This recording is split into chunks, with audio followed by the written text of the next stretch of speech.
Son 8:09. En Capital, tu opinión importa. Hemos estado hablando hace unos minutos con respecto a lo que ha pasado en Huaycán, que hay gente que le han dado una prisión preventiva. Un dirigente dice, no, que esta es una orden que ha dado el ministro. El fiscal acusa, el juez pone una orden de prisión preventiva. Para que nos explique lo que está pasando con el Poder Judicial, en este caso particular me encantaría que ejemplifique el doctor Duberlí Rodríguez Tineo, uno de los hombres más poderosos del Perú, porque es el presidente del Poder Judicial. ¿Qué tan poderoso es el Poder Judicial? Vamos a conversarlo con el doctor. Doctor, ¿cómo está? Muy buenos días, opinión importa. Buenos días. Imagínese usted que le está hablando una ama de casa de Huaycán. Un ministro, te caiga bien, mal o regular, como el señor Basombrío, ¿puedes meter preso a alguien? El ministro le puede ordenar a un juez que dé una prisión preventiva. ¿Nos puede ejemplificar qué cosa es el imperio de la ley en este caso particular que todo el Perú está viendo en Huaycán, doctor? Para empezar, la policía es un organismo constitucional encargado de la seguridad ciudadana, de la lucha contra la prevención del delito, y en esa lucha contra el delito es el brazo derecho del Ministerio Público, que es el organismo encargado de la persecución y en su momento de la acusación fiscal. Los jueces son personas ajenas a esa labor. El juez es un juez de juzgamiento, es un juez de fallo. El juez instructor o el juez investigador ya murió, ese juez ya no existe, lo que existe es un juez de fallo. Ahora bien, sin embargo, cuando hablamos del juez de juzgamiento estamos hablando de la tercera etapa del proceso penal. La primera es la investigación a cargo de la Fiscalía. La segunda es una etapa intermedia de control de la acusación y la tercera es el juzgamiento, que ya le corresponde juzgar a un juez o unipersonal o colegiado según el caso. Correcto. Entonces, ahora, ¿en qué momento estamos en el caso de Huaycán?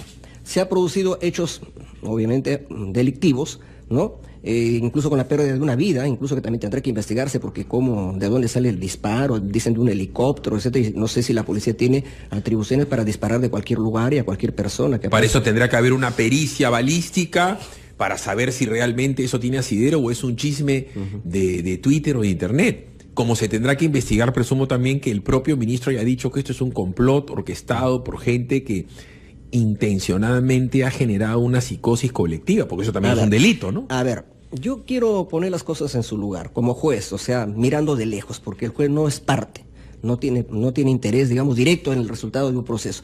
Pero también para completar lo que le decía anteriormente, para controlar la investigación, para que el fiscal no haga lo que él quiere, ni la policía tampoco, existe lo que se llama el juez de garantías o juez de investigación preparatoria. Es decir, si el fiscal quiere que se detenga a una persona, el fiscal no puede ordenar ninguna detención porque la única persona que puede ordenar detenciones son los jueces. Están investidos de jurisdicción y la jurisdicción, un elemento es la coerción, o sea, el uso dosificado de la violencia que el Estado legitima hacer uso a los jueces. Entonces, concluyo.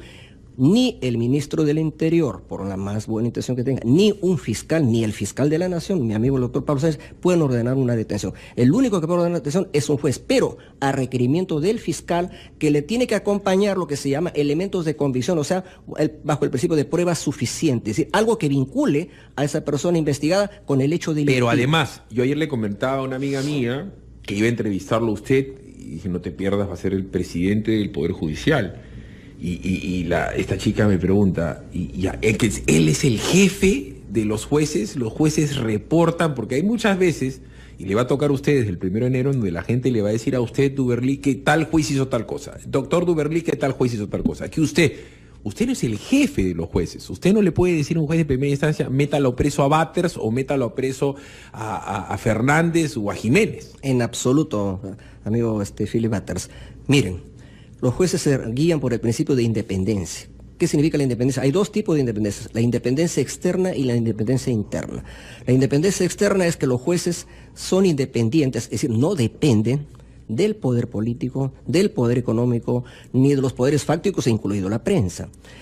Tampoco, y también hay la independencia interna. ¿Qué significa la independencia interna? Que un juez, desde el más chiquito, desde el juez de pal letrado, no puede recibir órdenes ni del juez superior ni del juez supremo. Cada juez es independiente al momento de resolver un caso. Entonces, nadie, yo por ejemplo particularmente cuando ya ejerza el cargo de presidente de la Corte Suprema, ya mi labor es estrictamente administrativa. Yo daré, claro, orientaciones, recomendaciones, señores jueces, resuelvan con celeridad, mirando el expediente, con celeridad, pero jamás le puedo decir, oye, resuelven tal o cual sentido, porque ese sería atropellar un principio fundamental de la judicatura, que es la independencia. Voy a hacer un paréntesis personal y cortito, ¿no? Yo me he pasado los últimos 10 años en el Poder Judicial, porque un señor con mucho poder que se llamaba Manuel Burga me hizo 6 querellas. Yo ya era parte del decorado del Poder Judicial. Y a mí me absolvieron una vez en Suprema cuando me querían meter preso. Usted fue uno de los que me absolvió. No lo recuerdo. Y ni se acuerda. ¿Por qué? Porque los jueces muchas veces... Hay un juez ponente, otro juez que firma, hay gente que cree que el juez se acuerda absolutamente de todo. Yo primera vez en mi vida que lo veo al doctor Duberly y yo le he ganado en el Poder Judicial a un tipo que ya se sabe, tenía muchísimo dinero, tenía muchísimo poder y yo nunca he dado un céntimo de coime en ningún sitio del Poder Judicial. Entonces no todos los jueces son delincuentes, son coimeros y el doctor Villestén es una persona intachable. Presidente de mi sala. Presidente de su sala, el doctor San Martín, el doctor Príncipe, el doctor Prado, etcétera. O sea, y etcétera, etcétera. Hay gente que cree que así nomás alguien puede llegar al Poder Judicial y doblar una sentencia. Eso es dificilísimo. Juez de primera instancia es 1, de segunda instancia son 3. O sea, tendrías que tener un poder inmenso y una cantidad de plata y una posibilidad increíble de corrupción para lograr doblar una sentencia. Todos estos vericuetos tienen nombre y apellido, tienen acusador, tienen un fiscal y tal. Pero ¿qué pasa en el Poder Judicial? ¿Qué tan complicado es que se administre la justicia? Porque todos piden presupuesto y a nadie le dan. Por eso es que está Duberly acá, para saber qué es lo que tiene que pasar para que mejore la administración de justicia. No es solamente querer decirlo, para poder hacerlo necesita plata, y de eso se trata, de que el gobierno le tiene que dar dinero para que realmente el Poder Judicial sea autónomo. Vámonos a la pausa, regresamos con el doctor Duberly Rodríguez Tineo, presidente del Poder Judicial desde el 1 de enero del 2017. 8:17, pausa, regresamos.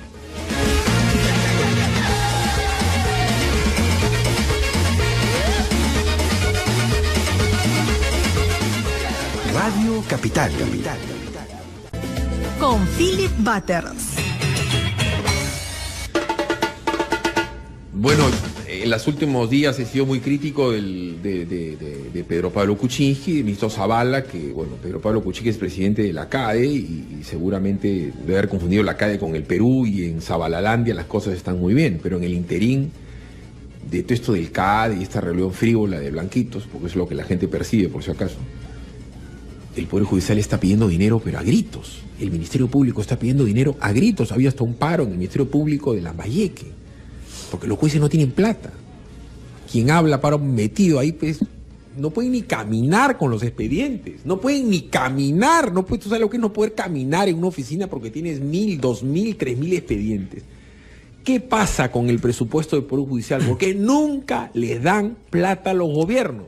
A ver, amigo Philip, primero vayamos a cifras, porque las cifras hablan por sí solas. Porque si no puede aparecer nuestro reclamo todos los años que pedimos presupuesto, estos piden para aumentarse el suelo, para comodidades. Las cifras son muy concretas. Miren, ¿cuál es nuestra carga procesal actual? Carga procesal. ¿Cuántos expedientes tenemos para resolver? Se lo voy a decir, pero así exactamente, porque es un dato que me lo ha dado la estadística del Poder Judicial. 2.387.555 expedientes. Estamos hablando de 2,5 millones de expedientes, de los cuales podemos tener haciendo un esfuerzo inmenso los jueces del Perú, que no tenemos horario, por si acaso, no tenemos horario los jueces. Horario de entrada, pero nadie sabe qué hora sale, y además se continúa hasta la casa, porque cada uno lleva sus expedientes para leer, para analizar, etcétera. ¿Cuánto podemos resolver anualmente? Nuestra capacidad real, 1.200.000. Quiere decir que más de 1 millón se nos queda y se va acumulando para el próximo año. Este año vamos a resolver 1.400.000 expedientes. Entonces, como se va acumulando los expedientes, entonces ¿Qué ocurre en la práctica? Que se demora la solución de los casos. Entonces, un proceso que debía terminar a 1 año, termina en el 4.º, en el 5.º año. Y eso es lo que mayormente causa insatisfacción en los ciudadanos, en la lentitud procesal. Entonces, para revertir eso hay que ir, señor Batters, a la tecnología. ¿Y qué es la tecnología?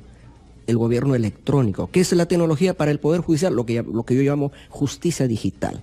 La justicia digital apunta, por ejemplo, entre otras cosas, al expediente judicial digital, con papel cero.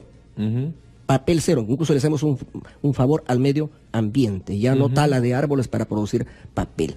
Entonces, este expediente judicial digital cuesta, pues, es muy costoso. Solamente le voy a poner el ejemplo. Hemos empezado con un plan piloto en Lima Norte, o sea, Comas, Independencia, para poner en expediente digital judicial 14.000 expedientes del área laboral. ¿Sabe cuánto hemos tenido que invertir? 15 millones de soles con un préstamo del Banco Mundial. Y hago un paréntesis, que yo siempre lo he dicho. Para quienes creen, doctor Duberlín, que todos los jueces son coimeros y sinvergüenzas, si hay algún lugar en donde realmente se dicta justicia en el Perú, es en los juzgados laborales del Ministerio, perdón, del Poder Judicial. Ahí los pobres le ganan a los ricos, casi siempre. Y diría que el 99.9 de los casos, los pobres le ganan a los ricos, a grandes corporaciones. Ahí sí puede perder el más grande empresario del Perú contra un pobre tipo. Y es evidentemente que ese guachimán, que esa secretaria, que ese auxiliar, que ese obrero, no tiene más plata que el otro.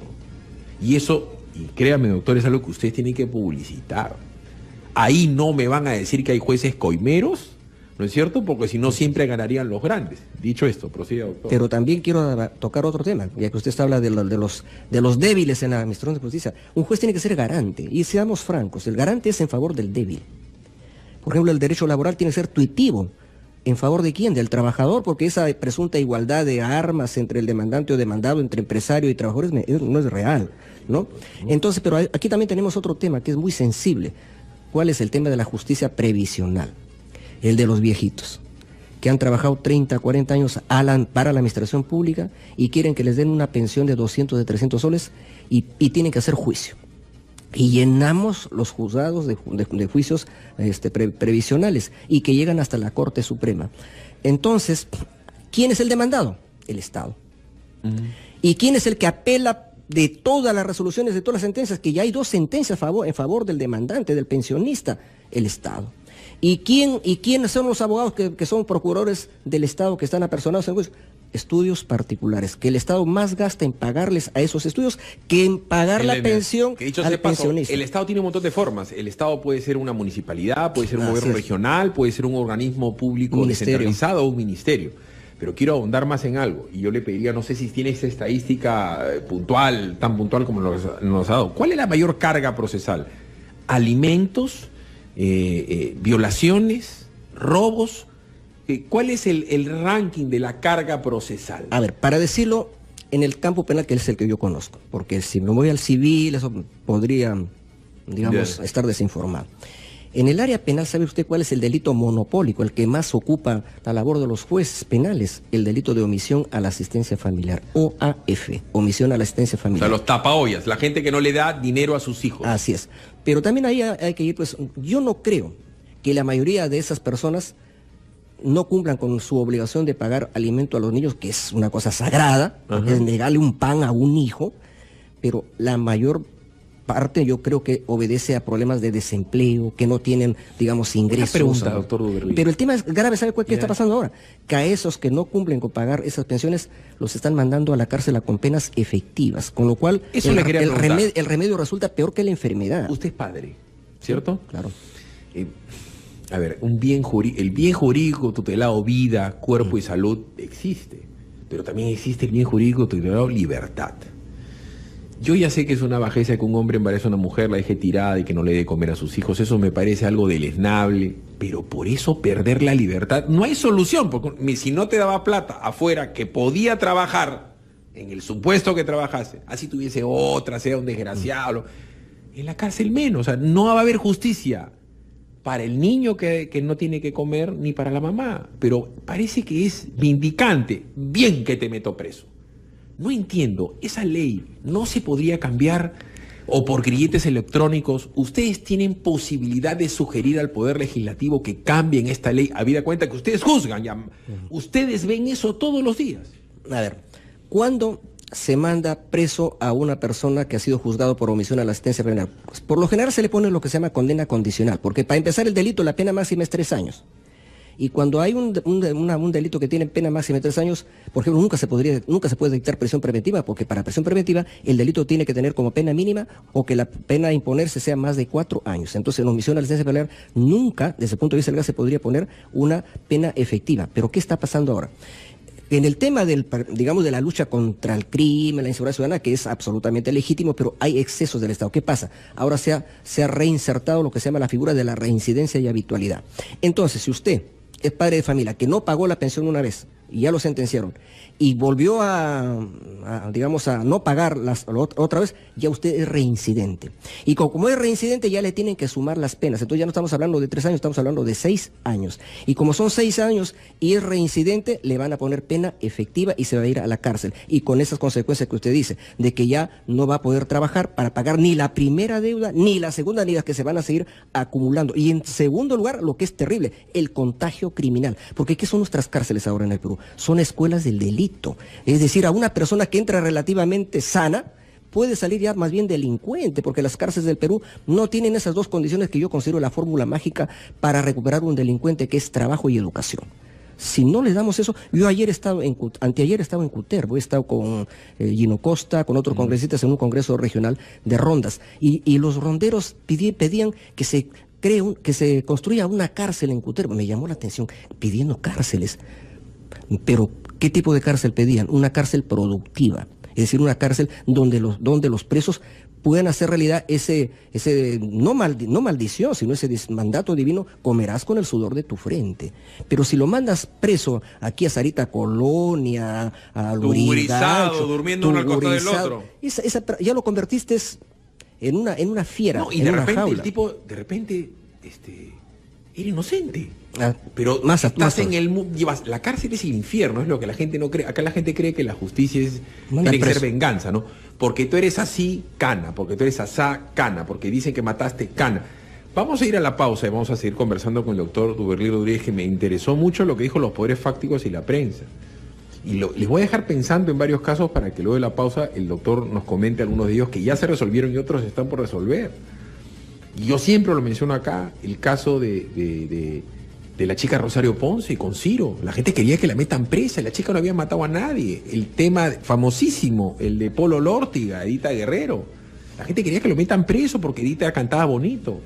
El caso conocidísimo de Rómulo León, tiene que ir preso, pues si no hay delito, no es funcionario público. Él dice que coimió, o sea, Philip Butters dice que yo lo aceité a Duberly Rodríguez y hay que meterlo a la cana a Duberly. Primera vez en mi vida que lo veo. Imagínense que hubiera un audio y diga, no, yo los arreglé a los jueces para voltear a Burga. El señor no me conoce, en mi vida me ha visto. Mi sala ha ordenado la extradición, no autorizó a mi sala. Imagínense, entonces, o sea, perdón, y está el caso de la centralita. Yo le he dicho acá, no hay caso la centralita. No existe como caso, yo he leído el atestado. ¿No? Y cuando yo digo lo que digo acá, me he asesorado por 5 de los mejores abogados del Perú. Y así hay un montón de casos emblemáticos. El de Aurelio Pastor, no había delito, pero tenías que ganarlo porque es aprista, porque es fujimorista, porque es de izquierda, porque parece terruco. Porque parece terruco, porque alguien parezca terruco no puede ir adelante, no puede ir preso, porque el hermano dice que dijo. O sea, ese es el tema de cuando la prensa se equivoca, y vaya que se equivoca grande. Entonces vámonos a la pausa, regresamos con el doctor Duberly Rodríguez Tineo, que va a ser presidente del Poder Judicial desde el 1 de enero en Capital. Tu justicia importa. Suena de nuevo la música, dice.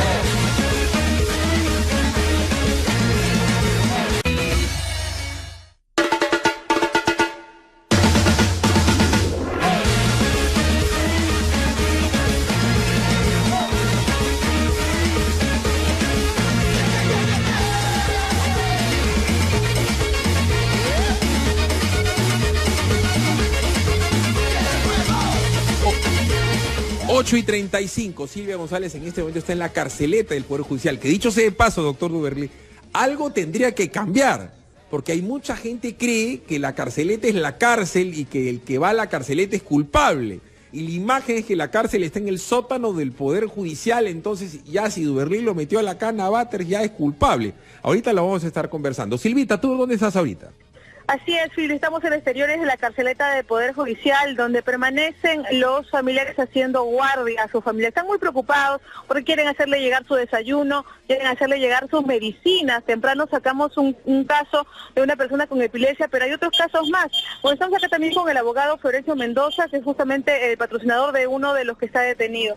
Buenos días. ¿Cuáles son las circunstancias de su patrocinado en la detención que se originó en Huaycán? Mira, él es un enfermo epiléptico. Por circunstancias X, estuvo caminando el día de los hechos, después del paradero 15, estuvo caminando cuando suceden esos hechos tumultuosos que ya todos conocemos. Pero él es un paciente enfermo, necesita medicamentos. Entonces, el Ministerio Público debió exigir 3 cosas para que le den la orden de detención preventiva.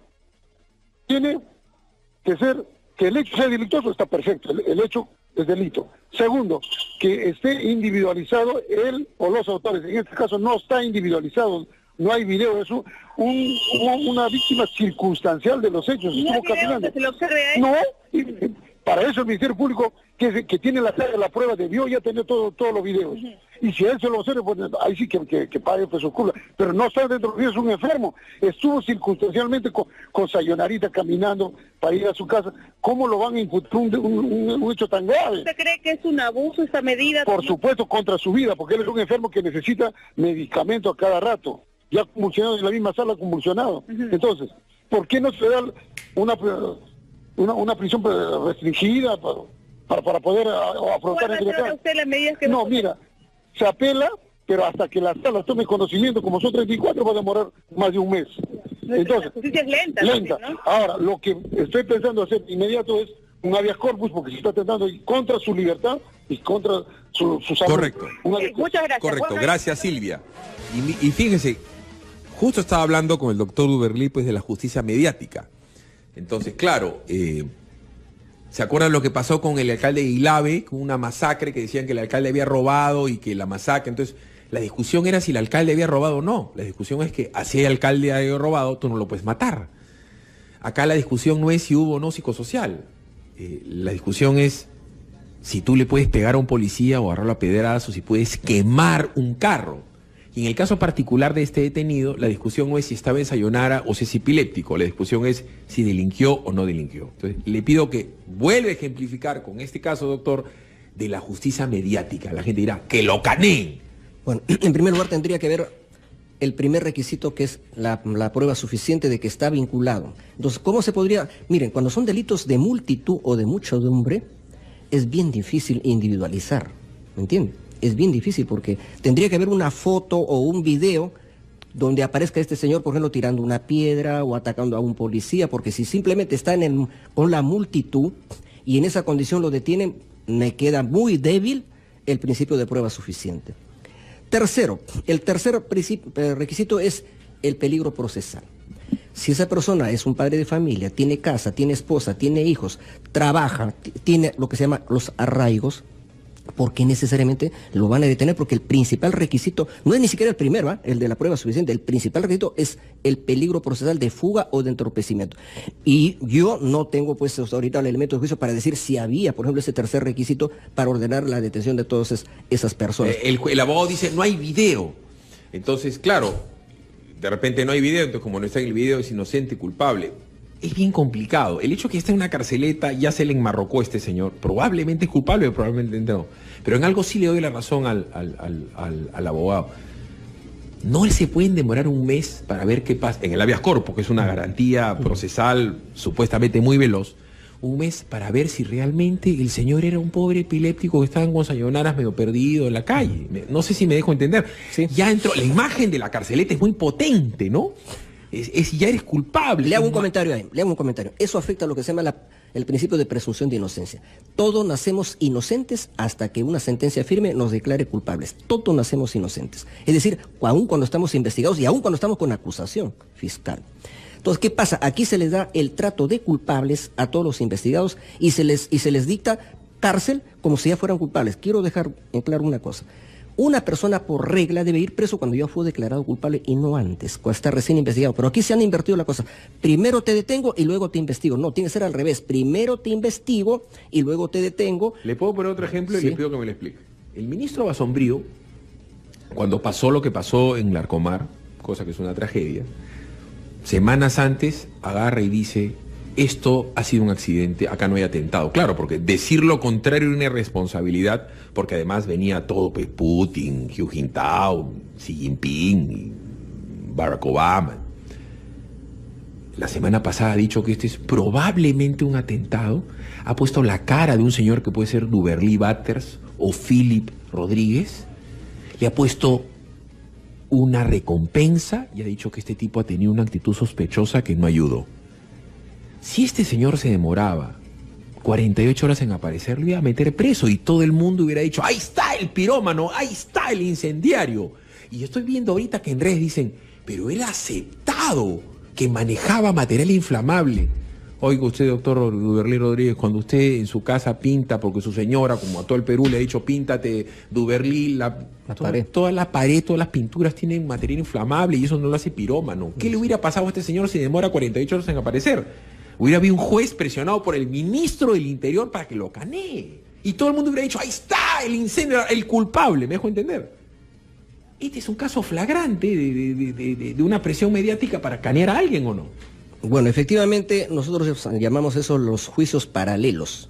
¿Qué significa eso? Que mientras los jueces están haciendo un proceso, la prensa está haciendo otro, pero con el riesgo y con el peligro que la prensa se adelanta y condena o absuelve, y particularmente condena, porque casi nunca ha habido que la prensa absuelva con anticipación. Por eso que hay que respetar la presunción de inocencia. En Europa, para decirlo de una manera puntual, en Italia existe una ley exclusiva, aparte, ya no es un artículo en el Código Penal, Procesal Penal, ni un artículo en la Constitución, no, es una ley, la ley de protección de la presunción de inocencia. Por ejemplo, ahí está prohibido lo que usted está diciendo. Por ejemplo, ahorita, ¿qué están esperando los de los amigos de la prensa en la carceleta del Poder Judicial? Que salgan enmarrocados.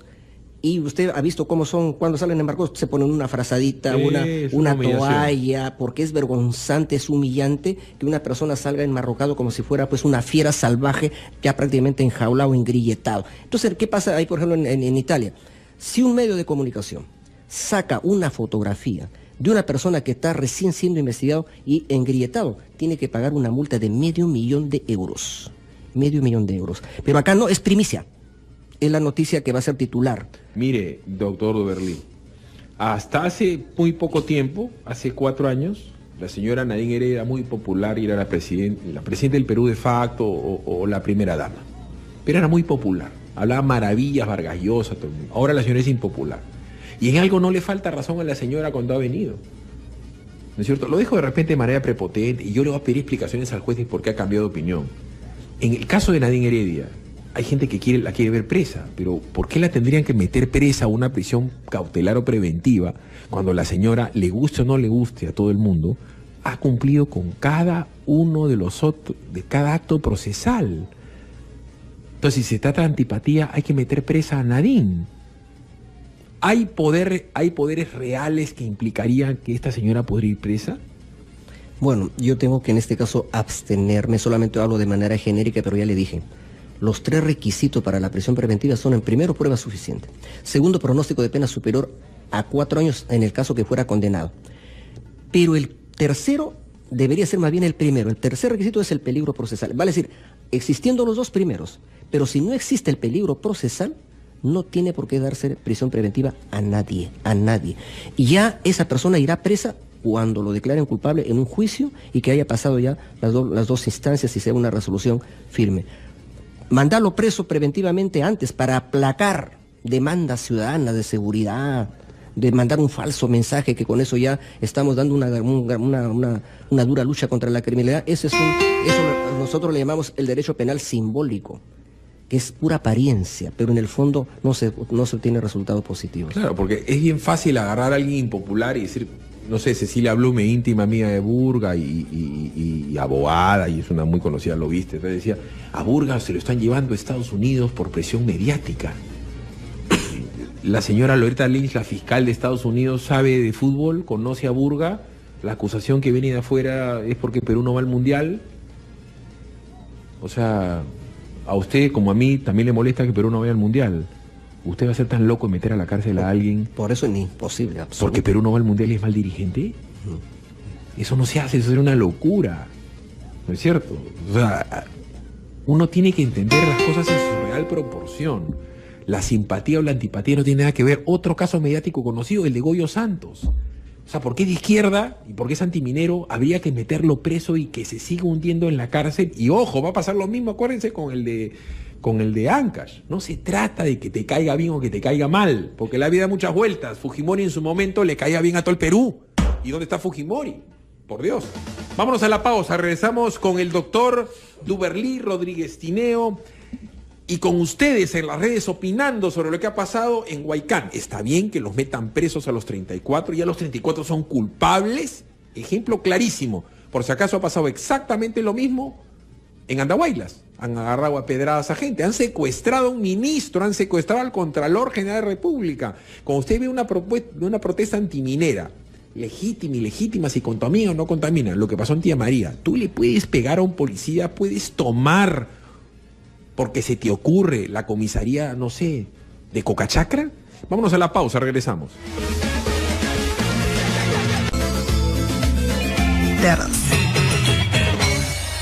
A ver, ¿qué dice la gente en las redes, Judicita, con respecto a los detenidos de Huaycán? ¿Está bien que los metan presos? ¿Qué opina la gente en el @capital 967? Adelante, Judy, tu opinión importa. Lo que más se debate y lo que más se comenta en redes sociales. Tendencias en Capital. A ver, Judy, 34 detenidos por orden judicial. No es que el ministro va sombrío, no es que el fiscal, la orden es judicial. ¿Qué opina la gente? Vamos a ver, Phil, lo que opina la gente en las redes sociales. Bueno, Carlos dice, sí, de acuerdo, y no solo a los 34, sino a todos los que se ven en imágenes, que los rastreen y los ubiquen. Jairo nos dice, también salen en los videos, tanto mujeres como varones que participan en ellos, también deberían ser juzgados. De acuerdo, en Estados Unidos serían cientos los presos de presentarse un caso parecido. Fernando Cagua dice, esa no es protesta, es delincuencia. ¿Dónde está el principio de autoridad? Se pregunta. Luis Castilla nos dice, sí, estoy de acuerdo y es tiempo que se respete la ley, no puede hacer uno lo que quiera y que a nadie le pase nada. Vamos a ver lo que comenta Gabriela. Ser más drásticos, destrabar procesos lentos y burocracia. Los peores organismos del Perú es el Congreso y el Poder Judicial, nos dice Gabriela. ¿Qué nos dice Daniel? ¿Qué hacer con los trabajadores del Poder Judicial que elaboran sentencias, pero sus remuneraciones no llegan ni a los 2.000 soles? ¿Qué hacemos? Rosario comenta, penas acumulativas que juzguen a los menores como a los adultos según la gravedad de su delito o beneficios penitenciarios. Eso es lo que comenta la gente en las redes sociales, Philip.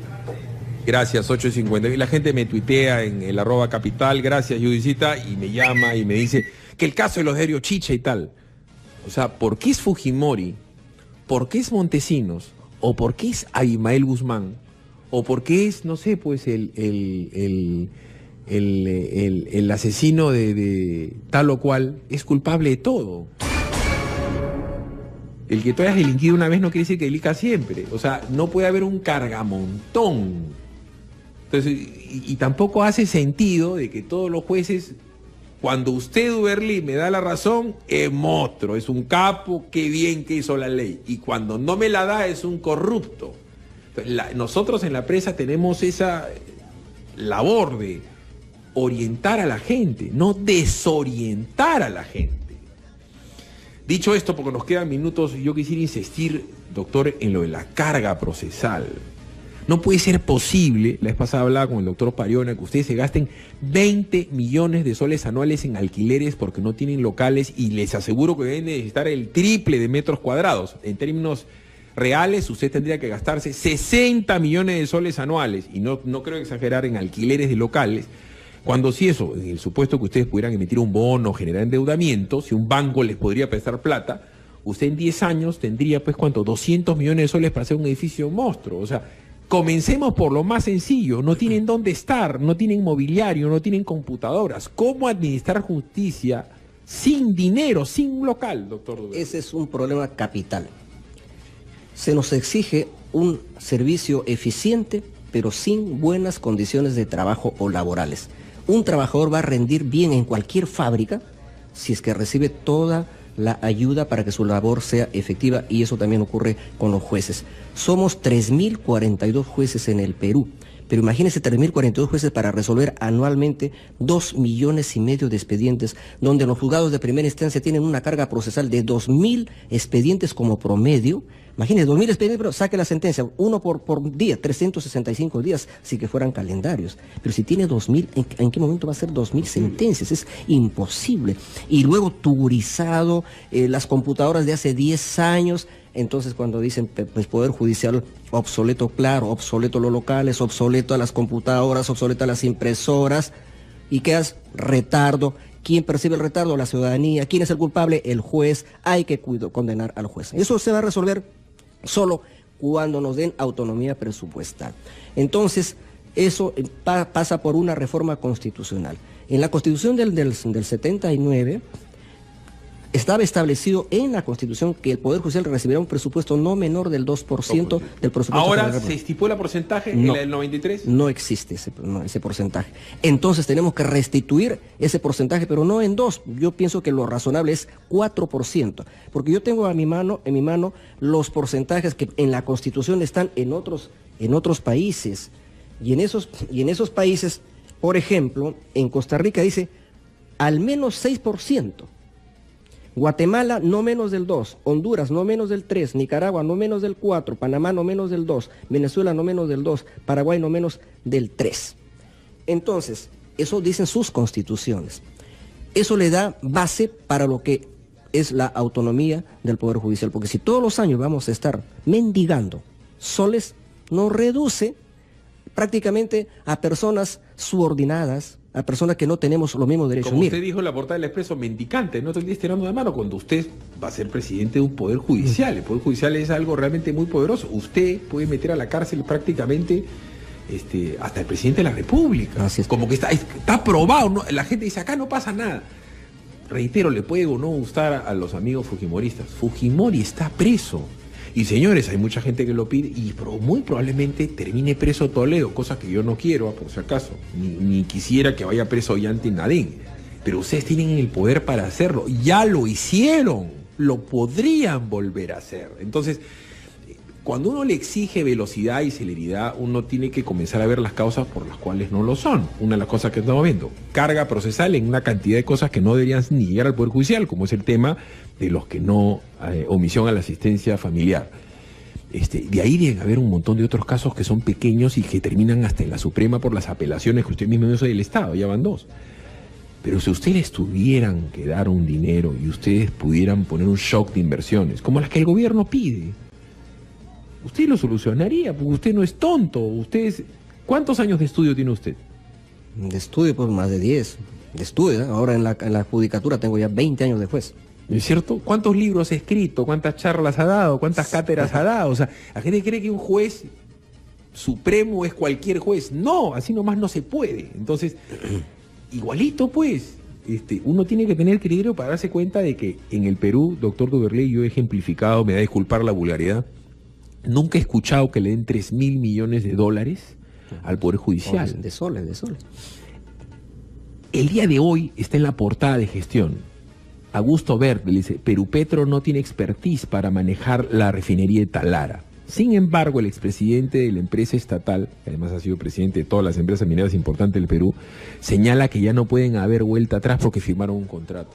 Sería fabuloso que el gobierno firme un contrato con ustedes para darle 3.500 millones de dólares y que haya un ministro de Economía que diga, bueno, ya no me queda otra, la plata se la tengo que dar a Duverley. ¿Qué harían ustedes con 3.500 millones de dólares? Bueno, haríamos lo que yo estoy planteando, la justicia digital, es decir, el expediente judicial digital en todo el país. Pero obviamente es un poco utópico pensar que nos van a dar esa cantidad, porque para el presupuesto ordinario solamente nos han dado 2.056 millones, de los 3.108 que hemos pedido nos han dado solo el 60%. Tendríamos que pedir pues un presupuesto, una ampliación presupuestal extraordinaria. Entonces aquí, siendo realista, sin renunciar al derecho que tenemos nosotros a pedirle al Ministerio de Economía y Finanzas que nos dé las partidas presupuestales necesarias, también tenemos que tocar. A ver, doctor, a usted le gusta, me acaba de decir en la pausa que usted se hinche la U, estamos en modo tristones porque a la U nos han eliminado el Melgar. A usted le gusta el deporte seguramente. Sí, pues. Y yo le pregunto, ¿y por qué no, en vez de hacer una fiesta deportiva como los Panamericanos, en donde el gobierno del señor Kuczynski pretende gastarse 1.200 millones de dólares, no redirecciona eso hacia el agua y hacia el Poder Judicial, que lo divide en 400 millones de dólares para el agua, 400 millones de dólares para el Ministerio Público, 400 millones de dólares para el Poder Judicial, y ya no tendríamos que estar discutiendo todos los años lo mismo. Las personas que están colaborando conmigo en el tema de mi plan de trabajo de gestión presidencial me han dicho que una primera etapa para entrar en el proceso del expediente judicial digital nos costaría 500 millones, en una primera etapa. ¿De soles? Sí, de soles. Entonces, si por ejemplo el Estado se sensibilizara y dijera, así como se invierte en educación, en salud, que es legítimo, también invertamos en justicia porque es un servicio para la ciudadanía, entonces obviamente daríamos un gran paso. Pero si no nos dan ayuda, todo el tiempo vamos a estar mal vistos por la ciudadanía y los jueces somos los que aparecemos como los únicos culpables. Doctor, está el Museo de la Nación, hermoso. Está el Teatro Nacional, hermoso. Quieren hacer un centro de convenciones, bacán. Está la interoceánica, que usted sabe que no lleva a ningún lado, ¿no? Porque la interoceánica no tiene tránsito, ni tráfico, ni nada. Si algo quiere dejar como legado el señor Kuczynski, tendría que darle eso. Comprometerse con ustedes, para que ustedes y el Ministerio Público tengan cómo ejecutar lo que ustedes saben hacer. Igual para la policía, hay plata para tantas. La línea 2 del metro, doctor, es un absurdo de más de 5.000 millones de dólares de dinero público. 5.000 millones de dólares. Nosotros seríamos Suiza. Pero en fin. Doctor, ha sido usted muy amable. No es usual que una persona de su jerarquía e importancia se dé el salto para conversar con nosotros. Ha sido usted muy amable. A usted. Y recuerde, doctor, siempre, ante todo Dios, el Perú, su familia y la U. De la lucha contra la prevención del delito, y en esa lucha contra el delito es el brazo derecho del Ministerio Público, que es el organismo encargado de la persecución y en su momento de la acusación fiscal. Los jueces son personas ajenas a esa labor. El juez es un juez de juzgamiento, es un juez de fallo. El juez instructor o el juez investigador ya murió, ese juez ya no existe, lo que existe es un juez de fallo. Ahora bien, sin embargo, cuando hablamos del juez de juzgamiento estamos hablando de la tercera etapa del proceso penal. La primera es la investigación a cargo de la Fiscalía. La segunda es una etapa intermedia de control de la acusación y la tercera es el juzgamiento, que ya le corresponde juzgar a un juez o unipersonal o colegiado según el caso. Correcto. Entonces, ahora, ¿en qué momento estamos en el caso de Huaycán? Se han producido hechos, obviamente, delictivos, ¿no? Incluso con la pérdida de una vida, incluso que también tendrá que investigarse, porque de dónde sale el disparo, dicen de un helicóptero, etcétera. Y no sé si la policía tiene atribuciones para disparar de cualquier lugar y a cualquier persona. Para eso tendrá que haber una pericia balística para saber si realmente eso tiene asidero o es un chisme de Twitter o de Internet. Como se tendrá que investigar, presumo también que el propio ministro haya dicho que esto es un complot orquestado por gente que intencionadamente ha generado una psicosis colectiva, porque eso también es un delito, ¿no? A ver, yo quiero poner las cosas en su lugar, como juez, o sea, mirando de lejos, porque el juez no es parte, no tiene interés, digamos, directo en el resultado de un proceso. Pero también para completar lo que le decía anteriormente, para controlar la investigación, para que el fiscal no haga lo que él quiere, ni la policía tampoco, existe lo que se llama el juez de garantías o juez de investigación preparatoria. Es decir, si el fiscal quiere que se detenga a una persona, el fiscal no puede ordenar ninguna detención, porque la única persona que puede ordenar detenciones son los jueces. Están investidos de jurisdicción, y la jurisdicción, un elemento es la coerción, o sea, el uso dosificado de la violencia que el Estado legitima hacer uso a los jueces. Entonces, concluyo, ni el ministro del Interior, por la más buena intención que tenga, ni un fiscal, ni el fiscal de la Nación, mi amigo el doctor Pablo Sáenz, pueden ordenar una detención. El único que puede ordenar una detención es un juez, pero a requerimiento del fiscal, que le tiene que acompañar lo que se llama elementos de convicción, o sea, bajo el principio de prueba suficiente, es decir, algo que vincule a esa persona investigada con el hecho delictivo. Pero además, yo ayer le comentaba a una amiga mía que iba a entrevistarlo a usted, y dije, no te pierdas, va a ser el presidente del... Señores jueces, resuelvan con celeridad, prontitud, con celeridad, pero jamás le puedo decir, oye, resuelven tal o cual sentido, porque ese sería atropellar un principio fundamental de la judicatura, que es la independencia. Voy a hacer un paréntesis personal y cortito, ¿no? Yo me he pasado los últimos 10 años en el Poder Judicial, porque un señor con mucho poder que se llamaba Manuel Burga me hizo 6 querellas. Yo ya era parte del decorado del Poder Judicial. Y a mí me absolvieron una vez en Suprema cuando me querían meter preso. Usted fue uno de los que me absolvió. No lo recuerdo. Y ni se acuerda. ¿Por qué? Porque los jueces muchas veces hay un juez ponente, otro juez que firma, hay gente que cree que el juez se acuerda absolutamente de todo. No me Yo acuerdo en primera vez absoluto. en mi vida que lo veo al doctor Duberly y yo le he ganado en el Poder Judicial a un tipo que ya se sabe, tenía muchísimo dinero, tenía muchísimo poder. Y yo nunca he dado un céntimo de coime en ningún sitio del Poder Judicial. Entonces no todos los jueces son delincuentes, son coimeros. Y el doctor Villestén es una persona intachable. Presidente de mi sala. Presidente de su sala, el doctor San Martín, el doctor Poder Judicial. Y esta chica me pregunta, él es el jefe de los jueces reportan, porque hay muchas veces, y le va a tocar a ustedes el 1 de enero, donde la gente le va a decir a usted, Duberly, que tal juez hizo tal cosa. Doctor Duberly, que tal juez hizo tal cosa. Que usted no es el jefe de los jueces. Usted no le puede decir a un juez de primera instancia, métalo preso a Batters o métalo preso a Fernández o a Jiménez. En absoluto, amigo Philip Batters. Miren, los jueces se guían por el principio de independencia. ¿Qué significa la independencia? Hay dos tipos de independencia, la independencia externa y la independencia interna. La independencia externa es que los jueces son independientes, es decir, no dependen del poder político, del poder económico, ni de los poderes fácticos, incluido la prensa. Tampoco, y también hay la independencia interna. ¿Qué significa la independencia interna? Que un juez, desde el más chiquito, desde el juez de pal letrado, no puede recibir órdenes ni del juez superior ni del juez supremo. Cada juez es independiente al momento de resolver un caso. Entonces, nadie, yo por ejemplo particularmente cuando ya ejerza el cargo de presidente de la Corte Suprema, ya mi labor es estrictamente administrativa. Yo daré, claro, orientaciones, recomendaciones. Son 8:09. En Capital, tu opinión importa. Hemos estado hablando hace unos minutos con respecto a lo que ha pasado en Huaycán, que hay gente que le han dado una prisión preventiva. Un dirigente dice, no, que esta es una orden que ha dado el ministro. El fiscal acusa, el juez pone una orden de prisión preventiva. Para que nos explique lo que está pasando con el Poder Judicial, en este caso particular me encantaría que ejemplifique el doctor Duberly Rodríguez Tineo, uno de los hombres más poderosos del Perú, porque es el presidente del Poder Judicial. ¿Qué tan poderoso es el Poder Judicial? Vamos a conversarlo con el doctor. Doctor, ¿cómo está? Muy buenos días, opinión importa. Buenos días. Imagínese usted que le está hablando una ama de casa de Huaycán. Un ministro, te caiga bien, mal o regular, como el señor Basombrío, ¿puedes meter preso a alguien? El ministro le puede ordenar a un juez que dé una prisión preventiva. ¿Nos puede ejemplificar qué cosa es el imperio de la ley en este caso particular que todo el Perú está viendo en Huaycán, doctor? Para empezar, la policía es un organismo constitucional encargado de la seguridad ciudadana.